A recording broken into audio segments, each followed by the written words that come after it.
Voilà comment les choses s'est passé. Toumba était déjà présenté dans l'opinion nationale et internationale comme le coupable tout fait du massacre du 28 septembre. Et qu'est-ce qui va se passer? Alors, il fallait le sacrifier, Monsieur le Président. Il fallait le sacrifier. Le président Dadis, quand bien même qu'il savait que mon commandant est innocent, que mon commandant ne s'est rendu coupable d'aucune infraction, Monsieur le Président, il va céder. Dans un premier temps, il va s'y opposer. Et le procès verbal dressé sur commission rogatoire en date du 6 mai 2011 de M. Claude Puvis, dans ce procès verbal, Monsieur le Président, vous avez trois passages dans ce procès verbal, où Claude Puvis dit clairement que lorsqu'il avait pris la décision, vous voyez Claude Puvis, lui, qui était aussi poursuivi, pour vous dire combien de fois mon commandant était dans un complot. Il y avait une cabale qui le visait. Puvis, qui est poursuivi, qui est visé au même titre que lui par les enquêtes, c'est lui qui s'érige en enquêteur en chef, à l'image du président Dadis. Monsieur le Président, c'est lui qui dit qu'il a pris la décision d'arrêter Toumba. Mais il dit, ce qui est intéressant, qu'à chaque fois qu'il a voulu y procéder, que le président Dadis l'a dissuadé en lui disant, vous ne savez pas que c'est Toumba qui a sauvé les leaders. Parcourez son procès verbal. Il l'a dit 3 fois et à 3 endroits différents dans son PV. Mais, Monsieur le Président, ce qui est regrettable, c'est que le président Dadis va finalement céder. Il va céder à l'emprise de son entourage. Il va céder à l'emprise des éléments de la garde parallèle qui se sont rendus au stade, les Makambo, Monsieur le Président. Et il prendra la décision de procéder à l'arrestation de mon commandant. Il prendra la décision de liquider mon commandant, de finir avec lui. Monsieur le Président, il va s'adjuger les services de ces chefs Makambolois. Et mon commandant ne comprendra rien. Un piège va lui être tendu. C'était le 3 décembre 2009. Un piège va lui être tendu au camp de Koundara, Monsieur le Président.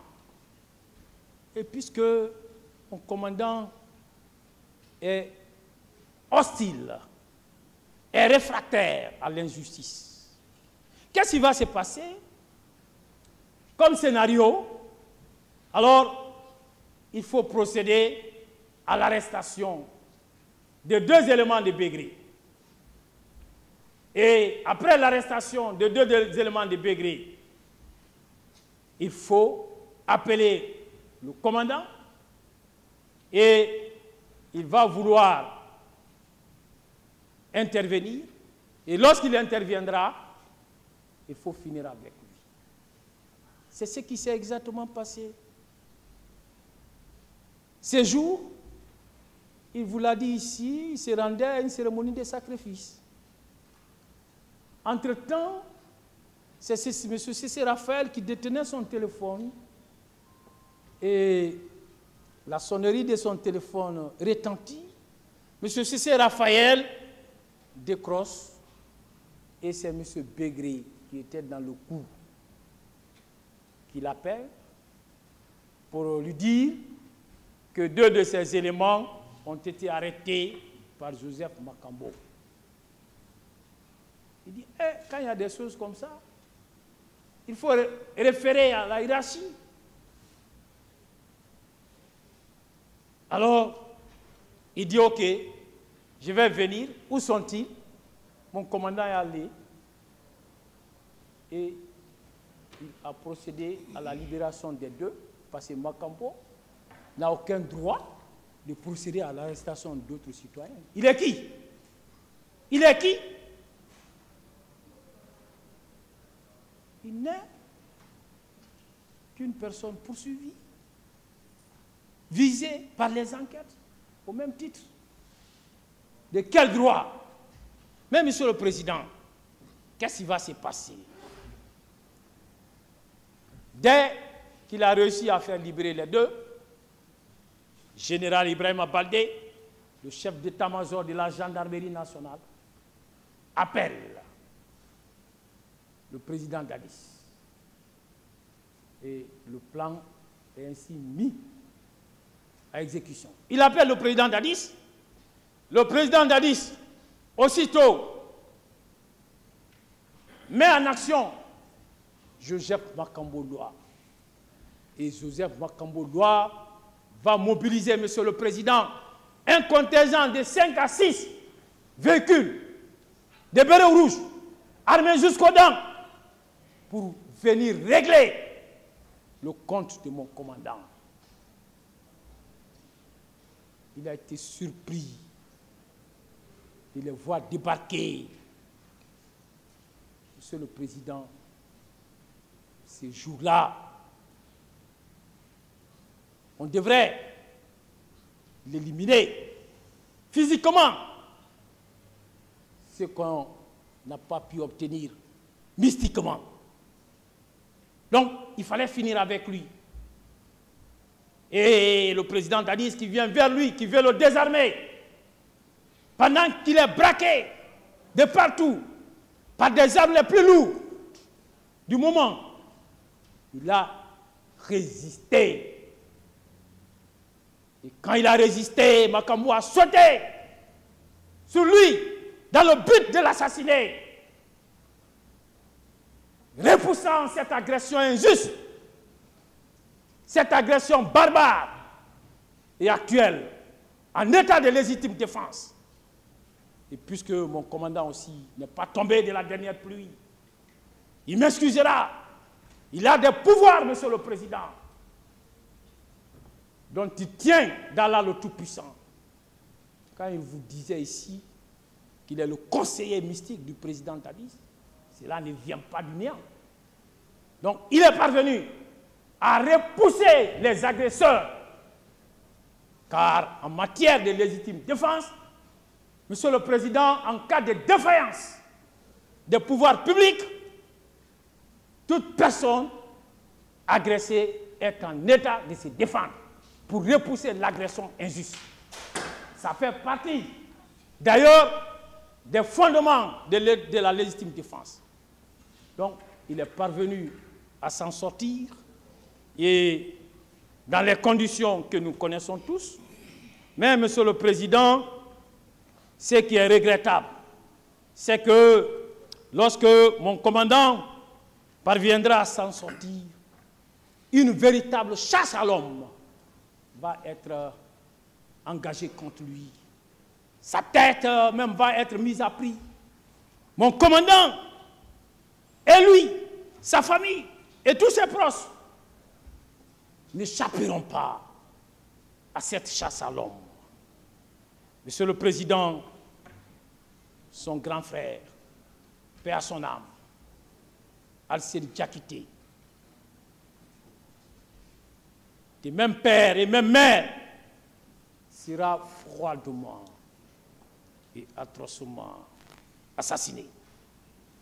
Monsieur le Président, son père ne sera pas en reste. Colonel Mamadi Diakité,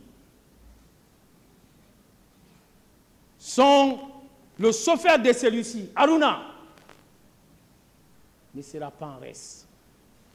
Son neveu, Kramon Kamara, lui d'ailleurs, il a été assommé de plusieurs coups de baïonnettes auxquels il survivra miraculeusement. Et vous avez l'un de ses jeunes frères, Sekouna Diakité, qui en fera aussi les frais. Mais, Monsieur le Président, ils vont arrêter tout ceci. Ils vont les conduire aux 32 escaliers. Les 32 escaliers tristement célèbres du camp Alfaya Diallo. Le camp nazi d'Alfaya Diallo, le camp des tortionnaires.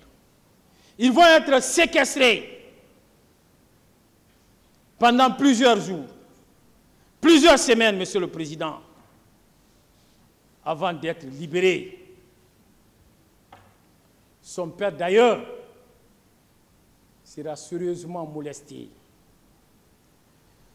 Sa mère, qui était allée au pèlerinage, qui était de retour, elle n'est plus de ce monde, paix à son âme. Adja Djaraï Bari, Monsieur le Président, de son retour de la Mecque, elle va être empêchée de rentrer dans son pays. Et elle sera ainsi contrainte à l'exil. Elle ne reviendra dans son pays que seulement après l'entrée en vigueur de l'accord de Ouagadougou, qui a permis un changement de pouvoir, puisque le général Ségouba Konaté, c'est lui qui prendra les destinées en main de notre pays en exécution de cet accord de Ouaga. Monsieur le Président, ce qui va se passer, il y a même une autre dame qui a été confondue à sa mère. Elle aussi, elle a passé des sales moments. Elle a passé des sales moments aux mêmes 32 escaliers tristement célèbres. Ce n'est qu'après des opérations de vérification qu'elle sera libérée.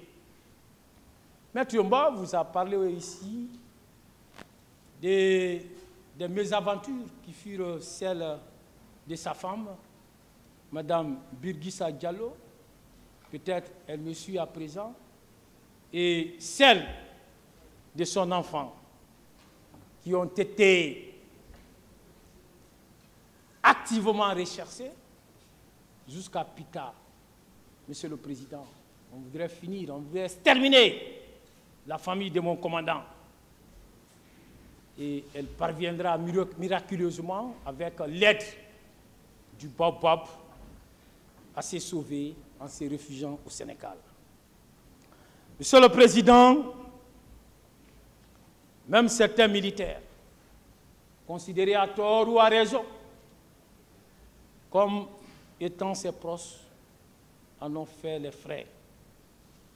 Jeannot Destin, Sankara et Begré, avec lequel d'ailleurs il n'était pas d'accord, qui voudraient l'éliminer, alors tous ceux-ci seront atrocement assassinés, Monsieur le Président. J'ai ici fait circuler une vidéo dans laquelle vous voyez comment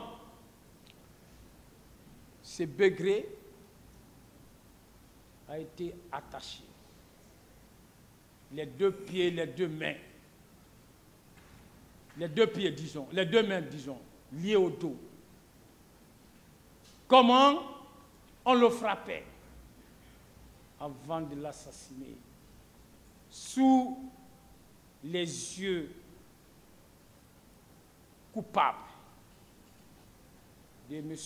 Claude Puvis et de M. Tchéboro. On voit les images sur cette vidéo. C'est encore cela l'atrocité qui a caractérisé le pouvoir du président Dadis. Monsieur Cissé Raphaël ne sera pas en reste, Monsieur le Président. Monsieur Cissé Raphaël vous a dit qu'il a été pourchassé et que ce n'est qu'à la dernière minute qu'il aura la vie sauve. Il a dit dans ses prétoires. C'est dans cette atmosphère que mon commandant Bokadji a quitté cette atmosphère de chasse à l'homme, plus que jamais engagée, qu'il parviendra, Monsieur le Président, à fuir ces pays, qu'il parviendra, Monsieur le Président, à trouver refuge au Sénégal voisin. Monsieur le Président, quand on vous dit, nous reviendrons, qu'il était le commandant du régiment qui regroupait les 4 bataillons. Donc, tous les corps d'élite de ces moments, qui regroupaient combien de camps, que c'était lui, le commandant du régiment. Monsieur le Président, est-ce qu'il avait à fuir ces jours-là, le 3 décembre? S'il était réellement le commandant du régiment, ces jours, mon commandant prenait le pouvoir. Mais sa vie était mise à prix, Monsieur le Président. C'est ainsi qu'il va fuir le pays et il trouvera refuge au Sénégal, comme je le disais tantôt. Mais finalement, il va être arrêté au Sénégal. Il va être extradé en République de Guinée. Et le 14 mars 2017, mon commandant sera inculpé et placé sous mandat de dépôt par le pool des juges d'instruction. Aujourd'hui, il a plus de 7 ans de détention préventive, Monsieur le Président. Et nous, qui étions ses conseils en ce moment, qu'est-ce que nous n'avons pas fait? Vous avez au dossier de la procédure des demandes de mise en liberté que nous avons introduites pour lui, mais qui ont toutes été rejetées. De la première instance à la Cour suprême, une fois. De la première instance à la Cour suprême, 2 fois. Mais aussi, Monsieur le Président, on a saisi la Cour de justice de la CEDEAO aux mêmes fins. Cette Cour de justice de la CEDEAO a programmé le dossier une fois, pendant que ce procès était déjà ouvert, mais l'audience n'a jamais eu lieu et je ne sais pas pourquoi. Monsieur le Président, pourtant, mon commandant, c'est vrai, il fait bonne figure en le voyant apparemment, mais il est malade. Il est malade. Maître Yomba vous l'a dit. Il traîne la hernie de la ligne blanche qui est d'origine carcérale, qui a été découverte depuis le 13 octobre 2017.